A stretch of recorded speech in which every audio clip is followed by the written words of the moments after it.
Hello and welcome back. For today's podcast, we're joined by Abby Crosby from Cornwall Wildlife Trust, who's speaking with us about marine wildlife across the south of England, and especially the gradual increase of bottlenose dolphins. Abby talks about the brilliant work of local communities and goes into some of the interesting science of how species are monitored. If you like this episode and like to follow more on this project, please follow the links in the description. And if you'd like to support us, you can make a donation at restoreourplanet.org or follow us on LinkedIn, Twitter, Facebook, or Instagram. Enjoy the conversation. Hello and welcome back to Restore Our Planet podcast with me, your host, Jack Cole. So this week I'm joined by Abby Crosby from the Cornwall Wildlife Trust. So Abby, good afternoon. How are you? I'm really good. Thank you for having me. It's a pleasure. So tell us, to start things off, a little bit about your background. Well, I am a marine conservation officer at Cornwall Wildlife Trust, and I've been at the charity now for 15 years, coming up to 15 years. It is an incredible place to work. It's the leading organisation protecting Cornwall's wildlife and wild places, and I absolutely love it. And I do lots and lots of very interesting things. So yeah. Fantastic. All right. Well, look forward to seeing where we go. All right, so of course, Cornwall. Let's kick things off by talking a little bit about sort of marine wildlife around Cornwall. Well, I mean, ultimately, all I can tell you is that it's the best place in the world for marine wildlife. It is phenomenal. It is world class, from our sort of coastal habitats, our intertidal habitats, and our subtidal habitats, pink feet sea fans and corals and rocky reefs, seagrass beds that are just absolutely huge. We support a whole plethora of megafauna species. So whales, humpback whales are now becoming what seems like a regular annual visitor. We have minke whales annually. We have these rare inshore bottlenose dolphins. Only yesterday, someone found a little spiny seahorse off Falmouth in the seaweed. I mean, honestly, it's just beautiful and so special. And I'm really proud to be part of many people in this county who are trying to protect it. So that's great. And also great surf, I might add. Oh, well, yeah, that too. So, as I understand it, dolphins recolonized the UK in 1991, and this is one of the few places in the world where this is actually happening. I'm just curious to know why that is. Well, as I said just now, we support a large volume of large megafauna like cetaceans, so dolphins and porpoises and whales. And bottlenose dolphins is just one of the species that we support off our coast. And they are spectacular, highly intelligent, fascinating species. And as you said, in Cornwall in the last, over 30 years, we saw the repopulation of our inshore pod of bottlenose dolphins. So you get lots of regional pods of bottlenose dolphins, and you get offshore species and inshore species. And what happened back in the 90s is that population, the inshore population, disappeared. And it disappeared because of our use of very nasty chemical pollutants. And you may have heard that saying, silent spring, which caused the decimation of our UK wildlife like otters and insects, and it impacted our cetaceans, it impacted our bottlenose dolphins, and they disappeared. They were killed off around our coastline because of that pollution. And then, as you mentioned, in the early 90s, suddenly they appeared again, and we've got the most amazing biologists who remember the day that those dolphins were seen again for the first time ever from Cape Cornwall. And they think that they were members of the offshore populations that then come in and find that niche, that habitat niche, and repopulate it and exist. And they exist 30 years on as this genetically independent population that only exists off the coasts of the south of the UK. So we like to call them our Cornish bottlenose dolphins, but research, thanks to the University of Plymouth and many stakeholders in one of our consortiums, which I could talk about a bit later, thanks to that fantastic research, we know now that they do expand along the channel, along the south coast of the UK, but they are unique. They stay specifically inshore in that area, and yeah, we're very lucky to have them. Yeah. Fantastic. Okay. So not Yeah. just a spectacular species, but they're also a very important one. They're an indicator species, if I'm right. I was wondering if you Yeah. could explain a little bit about what is an indicator species and why a bottlenose dolphin is one. Well, I mean, like any top marine predator, if it's doing really well, then ultimately we as humans should be doing really well. So if we are managing our seas the way they should be managed and everything within them, those top marine predators should be thriving. So we should be seeing them reproducing successfully, feeding successfully, living in peace successfully off our coastline, regardless of the volume of activity that we see around our coast. So, you know, from the fish that these dolphins eat to the places where they play and feed and the activity there, you know, if they are doing well, then it shows that the state of our seas is good. And then we in turn as humans should be doing really well too. So yeah, absolutely. Like many top marine predators, that's the situation. Good news. Okay. And so obviously they are quite an intelligent quite species. Would you mind telling us a little bit about their ecology and their behavior? Yeah, well, I mean, they're big. That's the first thing. Like whenever we have a bottlenose dolphin seen off our coast or maybe strand on the beaches, the first thing the public will always say is, oh, a whale stranded.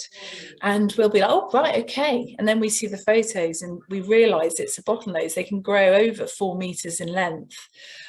Big animals, you know, stocky animals. The biggest, you know, our UK in bottlenose are some of the biggest of the variety across the globe. They are uniform grey in colour, but they have lovely pale bellies, so that helps with their camouflage in the sea. When you're looking up from underneath them, you wouldn't see them as well. They have sickle-shaped fins. They've got the bottlenose, so their nose area is very rounded rather than thin and pointy, and a bit more stumpy, sort of stumpy round nose. And you know, they're playful, they're energetic. You see them coming. When I've been on the cliffs walking my dogs, you look out to sea as you do, you know, out of habit, obviously constantly, and you'll see them coming. You'll see this white foam miles offshore, and then when you get your eyes in, you realize that's what you're seeing that pod of dolphins, you know, often traveling right across St Ives Bay, for instance.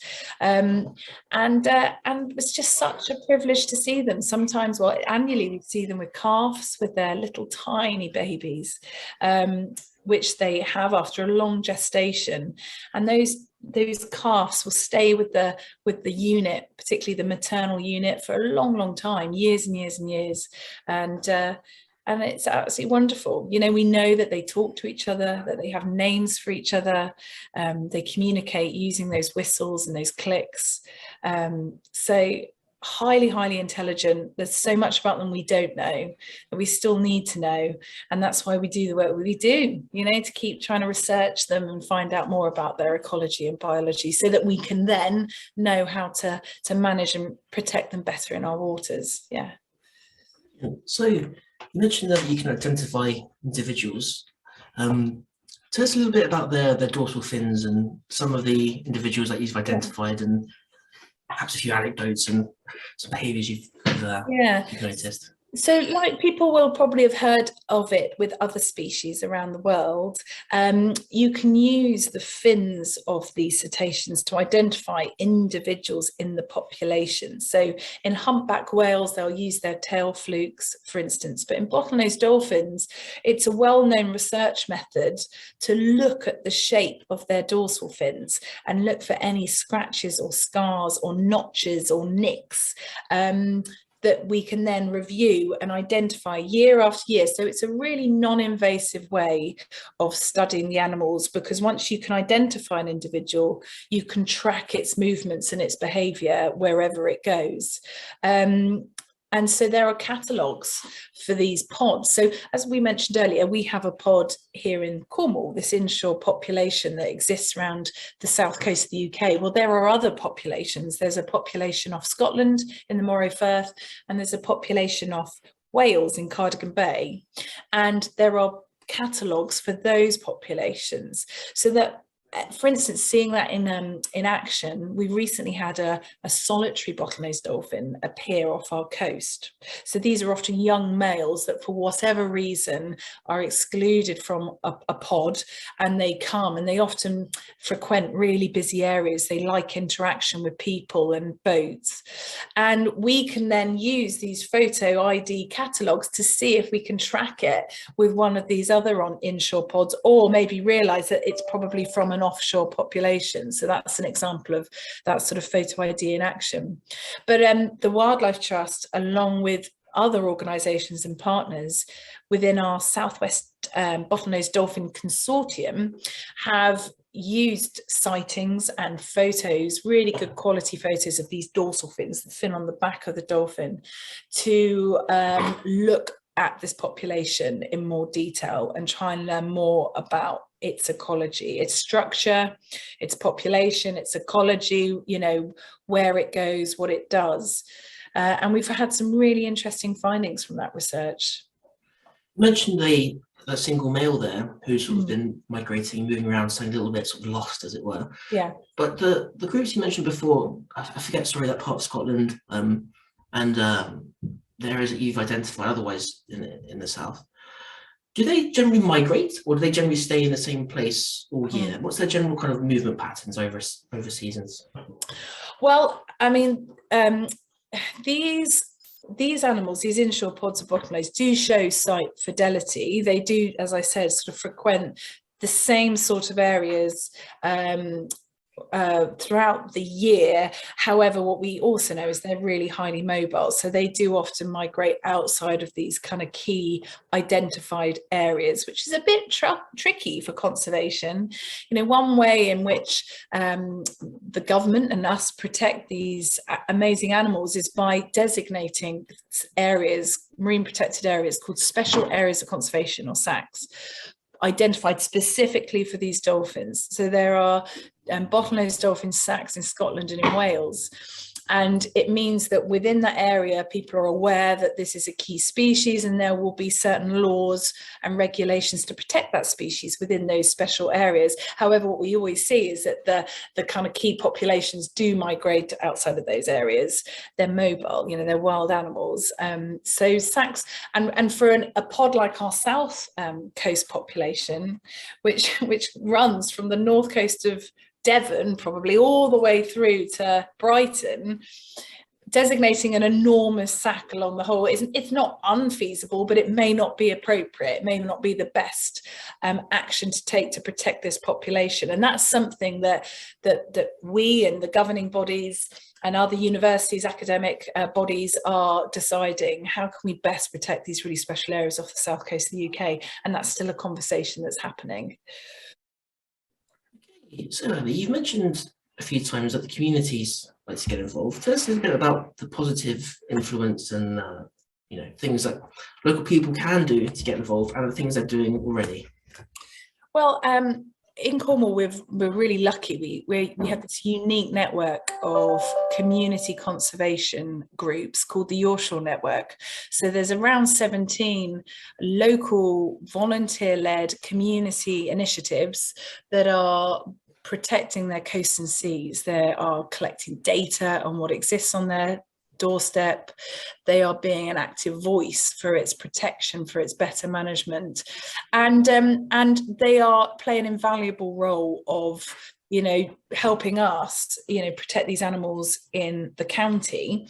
So and citizen science is really, really important for such mobile, elusive species. You know, to study bottlenose dolphins at sea would be hugely time consuming for a specific group of marine biologists. It would cost an awful lot of money to track them around our coast.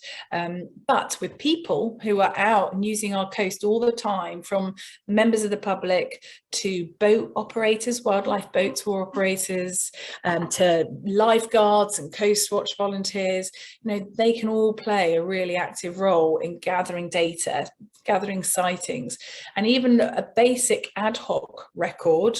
That's a one-off record where you see a dolphin off the coast and you know the date and the time and the location and information. That's such important information that when we gather that on a really high scale, high level, we can do some really interesting statistics and research into that. We also train volunteers and members of the public to do surveys. So the next step up in quality of data, we train them to do effort-based surveys from land.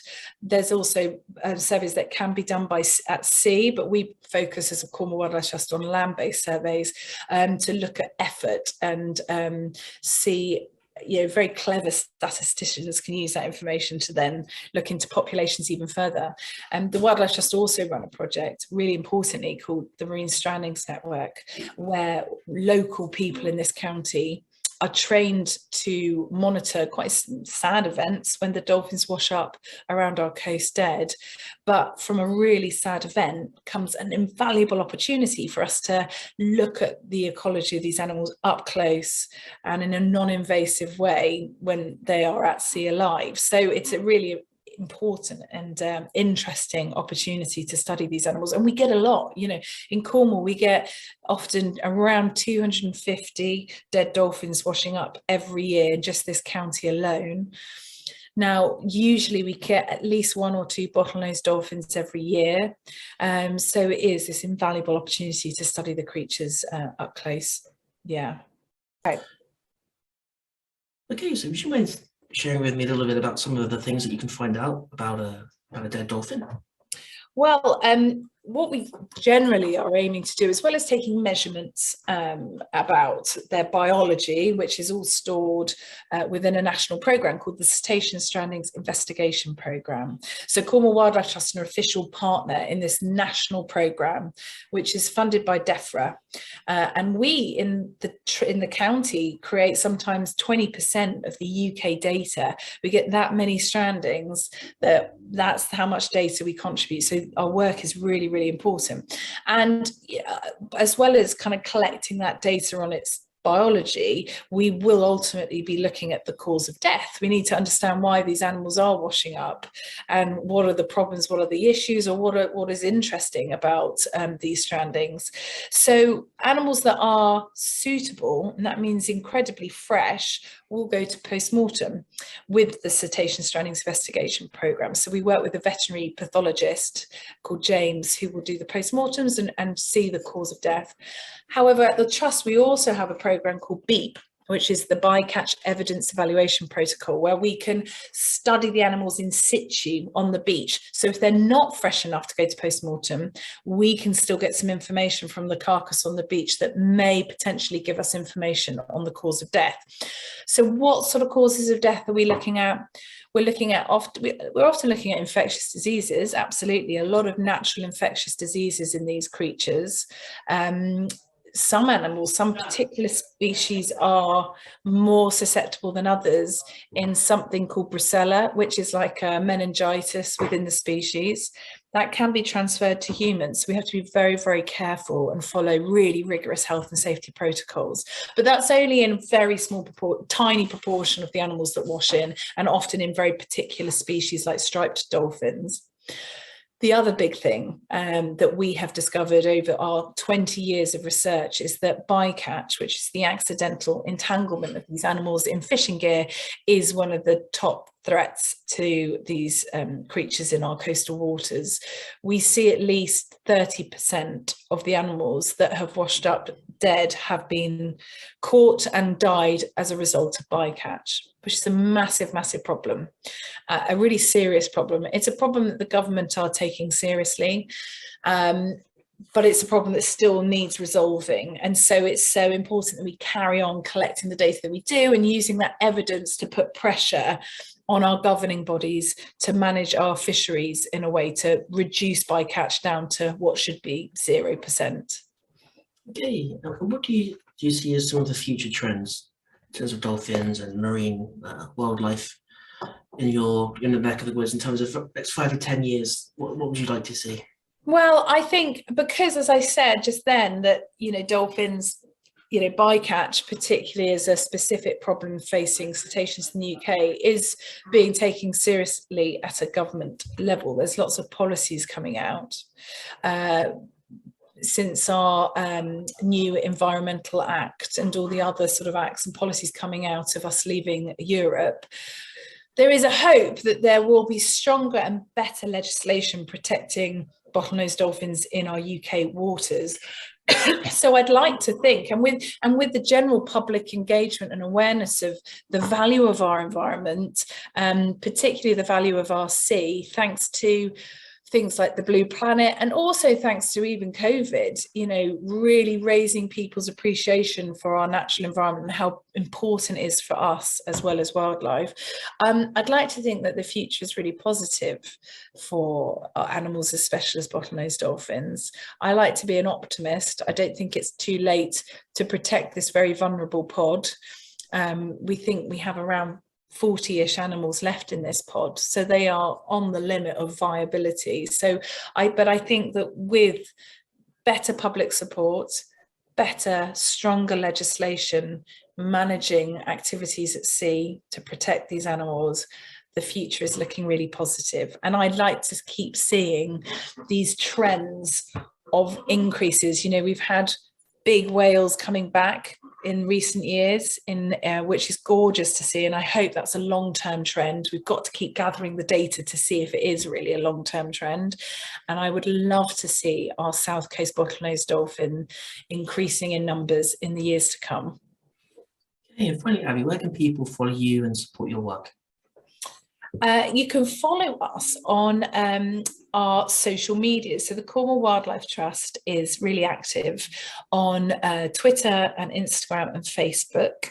I think there's even rumours of a TikTok account starting soon, but follow us on there. We also have a project called Sequest Southwest, and Sequest Southwest is our public engagement project for marine megafauna in Cornwall, and we have a very active Facebook and Instagram site. So you could also search Sequest Southwest and follow us specifically for all things dolphins on there. Abby, thank you. Thank you so much.